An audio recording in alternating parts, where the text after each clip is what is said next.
आप जानते हैं ये शब्द किसके हैं? मशहूर मुस्लिम धर्मगुरु मुफ्ती सलमान अजहरी के, जिसे सुप्रीम कोर्ट से बड़ी राहत मिली है। अदालत ने मुफ्ती अजहरी को रिहा करने का आदेश भी दिया है। गुजरात सरकार की तरफ से पेश की गई तमाम दलीलों के बावजूद कोर्ट ने उन्हें तत्काल राहत देने का भी फैसला किया है। चलिए जानते हैं कि आखिर इतने भड़काऊ भाषण देने वाले सलमान अजहरी कौन है, उन पर क्या आरोप लगे थे और पूरा माजरा क्या है। मिस्र के काहिरा में अल अजहर विश्वविद्यालय से पढ़ाई करने वाले अजहरी इस्लाम के सुन्नी बरेलवी स्कूल के अनुयायी है। सोशल मीडिया प्लेटफॉर्म एक्स पर बायो के अनुसार वे मुंबई स्थित एक सुन्नी शोध विद्वान, वह धार्मिक संस्थान जामिया रिजायुल जन्नत और अल अमान एजुकेशनल एंड वेलफेयर ट्रस्ट के संस्थापक हैं।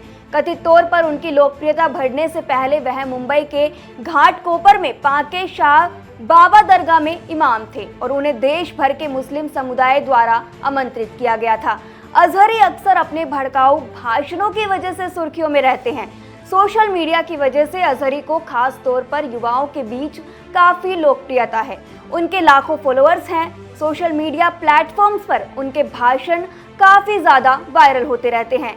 इसके बाद उनकी ऑनलाइन मौजूदगी काफी ज्यादा हो गई है। उनकी पीआर टीम देश भर में उनके धार्मिक उपदेशों के वीडियो को लगातार पोस्ट करती रहती है। चलिए अब जानते हैं कि उन पर गिरफ्तारी का मामला कहां से शुरू हुआ।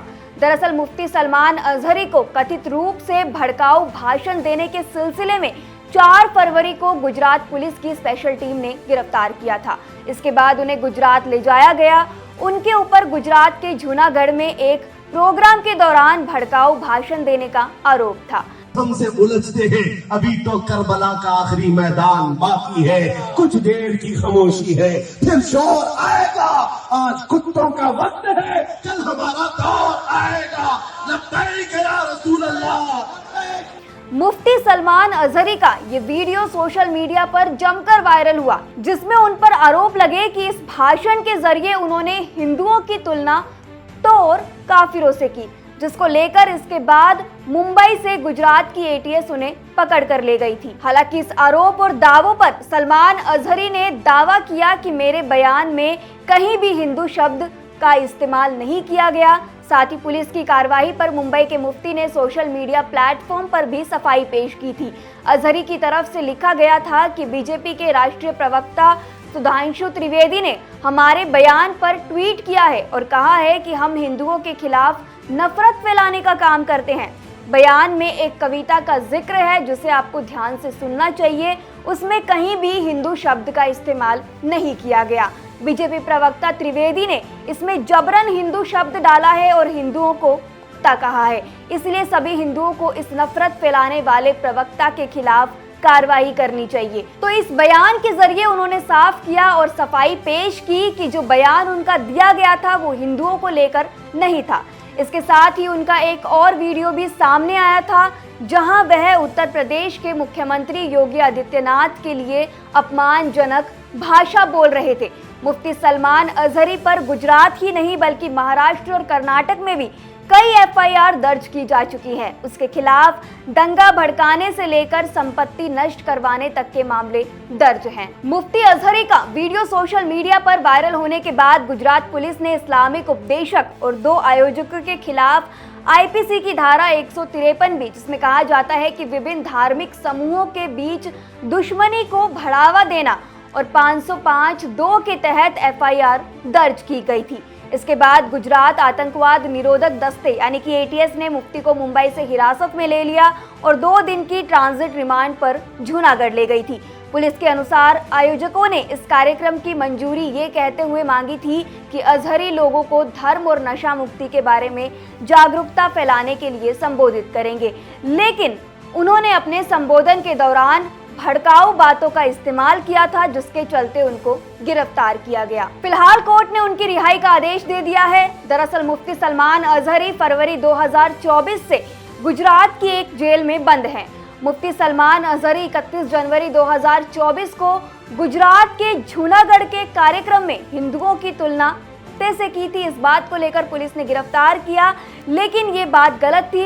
दरअसल उनका ये बयान फिलिस्तीन को लेकर था, लेकिन यहाँ पर ये कहकर पेश किया गया कि उन्होंने इस बयान को हिंदुओं के संदर्भ में दिया। हालांकि बाद में उन्होंने सफाई दी और कहा कि ये बयान उनका हिंदुओं को लेकर नहीं था और उन्होंने अपने भाषण में कहीं भी हिंदू शब्द का इस्तेमाल नहीं किया। बता दें कि गुजरात पुलिस की ओर से दायर 3 मामलों में मुफ्ती सलमान अजहरी को पहले बेल मिल चुकी थी। साथ ही उनको असामाजिक गतिविधियों की रोकथाम यानी कि PASA एक्ट के तहत जेल में डाला गया था। वह करीब 10 महीनों से सलाखों के पीछे बंद हैं।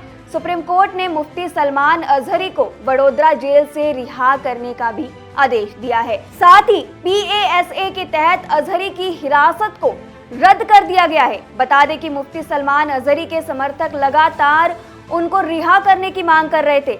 सुप्रीम कोर्ट के फैसले के बाद मुफ्ती सलमान अजहरी के समर्थकों ने खुशी जताते हुए कहा कि सच्चाई की जीत हुई। इसके साथ ही बरेली में मुस्लिम की भीड़ ने उनके लिए बैनर पोस्टर तक लहराए थे जब वो जेल में थे।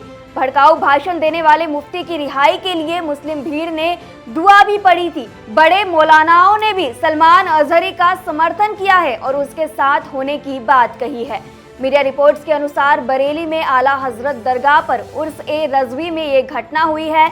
बरेली में अगस्त के अंत में आला हजरत दरगाह पर उर्स-ए-रज़वी का आयोजन किया गया था। यहाँ पर बड़ी संख्या में देश भर के मुस्लिम इकट्ठा हुए थे। इस कार्यक्रम में 30 अगस्त 2024 को कार्यक्रम के समापन के मौके पर बड़ी मुस्लिम भीड़ बैनर पोस्टर लेकर पहुंची थी। इस भीड़ ने मुफ्ती सलमान अजहरी की रिहाई की मांग को लेकर नारे लगाए थे, लेकिन अब सुप्रीम कोर्ट ने भी हाईकोर्ट के फैसले को दरकिनार करते हुए सलमान अजहरी को रिहा कर दिया है। इस पूरे मसले पर आपकी क्या राय है, हमें कमेंट सेक्शन में ज़रूर बताएं। शुक्रिया।